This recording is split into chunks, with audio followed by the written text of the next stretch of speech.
Hello friends, welcome back to our channel. ಸ್ನೇಹಿತರೆ, Ramachari serial ಇದೀಗ ವಿಭಿನ್ನವಾಗಿ ಪ್ರಸಾರವಾಗ್ತಿದೆ ಅಂತ ಹೇಳಬಹುದು.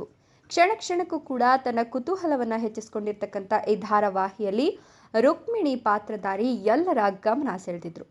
ಆದರೆ ಮದುವೆಯಾಗಿ ಮನೆಗೆ ಕಾಲಿಡ್ತಿದ್ದಂತೆ ರುಕ್ಮಿಣಿ ಪಾತ್ರಧಾರಿಯಲ್ಲಿ ಬದಲಾವಣೆಯಾಯಿತು. ಹಾಗಾದರೆ ಹೊಸದಾಗಿ ರುಕ್ಮಿಣಿ ಪಾತ್ರಕ್ಕೆ ಆಯ್ಕೆಯಾಗಿರ್ತಕ್ಕಂಥ ಈ ನಟಿ ಯಾರು, ಇವರ ಹಿನ್ನೆಲೆ ಏನು, ಎಲ್ಲವನ್ನ ಹೇಳ್ತಾ ಹೋಗ್ತೀನಿ. ಅದಕ್ಕಿಂತ ಮೊದಲು ನೀವಿನ್ನು ನಮ್ಮ ಚಾನಲನ್ನು ಸಬ್ಸ್ಕ್ರೈಬ್ ಮಾಡಿಲ್ಲ ಅಂದರೆ ನಮ್ಮ ಚಾನಲನ್ನು ಸಬ್ಸ್ಕ್ರೈಬ್ ಮಾಡಿಕೊಂಡು ಪಕ್ಕದಲ್ಲಿ ಬರ್ತಕ್ಕಂಥ ಬೆಲ್ ಐಕಾನ್ ಮೇಲೆ ಮರೀದೆ ಕ್ಲಿಕ್ ಮಾಡ್ಕೊಳ್ಳಿ. ಹೌದು, ಕಲರ್ಸ್ ಕನ್ನಡ ವಾಹಿನಿಯಲ್ಲಿ ಪ್ರಸಾರವಾಗ್ತಿರ್ತಕ್ಕಂಥ ರಾಮಾಚಾರಿ ಧಾರಾವಾಹಿ ಇದೀಗ ಹೊಸದಾಗಿ ಟ್ವಿಸ್ಟ್ಗಳನ್ನು ಕೊಡೋಕ್ಕೆ ಸಿದ್ಧವಾಗಿದೆ. ಇದೀಗ ಈ ಒಂದು ಸೀರಿಯಲ್ಗೆ ಹೊಸ ಪಾತ್ರವೊಂದು ಎಂಟ್ರಿ ಕೊಟ್ಟಿದೆ. ಹೌದು, ರಾಮಾಚಾರಿಯ ಅವಳಿ ಸಹೋದರ ಕೃಷ್ಣ ಬಂದ ಮೇಲೆ ರುಕ್ಮಿಣಿ ಪಾತ್ರವನ್ನು ಪರಿಚಯ ಮಾಡಲಾಯಿತು. ಇನ್ನು ರುಕ್ಮಿಣಿ ಪಾತ್ರಕ್ಕೆ ಮೊದಲು ದೇವಿಕಾ ಭಟ್ ಜೀವ ತುಂಬಿದ್ರು. ಅದಾದ ನಂತರ ರುಕ್ಮಿಣಿ ಪಾತ್ರ ನೆಗೆಟಿವ್ ಶೇಡ್ಗೆ ತಿರುಗ್ತಿದ್ದಂತೆಯೇ ನಟಿ ದೇವಿಕಾ ಭಟ್ ಜಾಗಕ್ಕೆ ಇದೀಗ ಬೇರೆ ನಟಿ ಬಂದಿದ್ದಾರೆ. ಹೌದು, ರುಕ್ಮಿಣಿ ಪಾತ್ರಕ್ಕೆ ಸದ್ಯ ಜೀವ ತುಂಬುತ್ತಿರ್ತಕ್ಕಂಥ ನಟಿ ಹೆಸರು ವಿದ್ಯಾರಾಜ್ ಅಂತ. ಇವರು ಕನ್ನಡ ಹಾಗೂ ತೆಲುಗಿನ ಸೀರಿಯಲ್ಗಳಲ್ಲಿ ಮಿಂಚ್ತಾ ಇದ್ರು.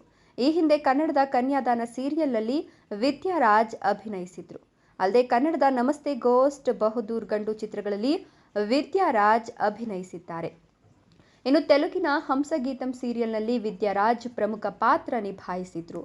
ಇದೀಗ ರಾಮಾಚಾರಿ ಸೀರಿಯಲ್ಗೆ ರುಕ್ಮಿಣಿ ಪಾತ್ರಕ್ಕೆ ಎಂಟ್ರಿ ಕೊಟ್ಟಿದ್ದು. ರುಕ್ಮಿಣಿಯಾಗಿ ವಿದ್ಯಾರಾಜ್ ಅಭಿನಯಕ್ಕೆ ಎಲ್ಲ ಕಡೆ ಉತ್ತಮ ಪ್ರತಿಕ್ರಿಯೆ ವ್ಯಕ್ತವಾಗ್ತಾ ಇತ್ತು. ಸದ್ಯ ರಾಮಾಚಾರಿ 750 ಸಂಚಿಕೆಗಳನ್ನು ಯಶಸ್ವಿಯಾಗಿ ಪೂರ್ಣಗೊಳಿಸಿದ್ದು.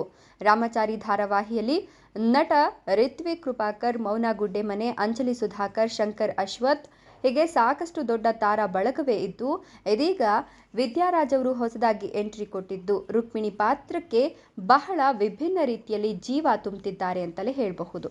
ಇವರ ಅಭಿನಯ ನಿಮಗೂ ಕೂಡ ಇಷ್ಟವಾಯ್ತಾ? ಇದರ ಬಗ್ಗೆ ನಿಮ್ಮ ಅನಿಸಿಕೆ ಅಭಿಪ್ರಾಯಗಳನ್ನು ಕಮೆಂಟ್ ಮಾಡಿ. ವಿಡಿಯೋ ಇಷ್ಟ ಆದರೆ ಲೈಕ್ ಮಾಡಿ, ಶೇರ್ ಮಾಡಿ. ತಪ್ಪದೆ ನಮ್ಮ ಚಾನಲನ್ನು ಸಬ್ಸ್ಕ್ರೈಬ್ ಮಾಡ್ಕೊಳ್ಳಿ. Thank you.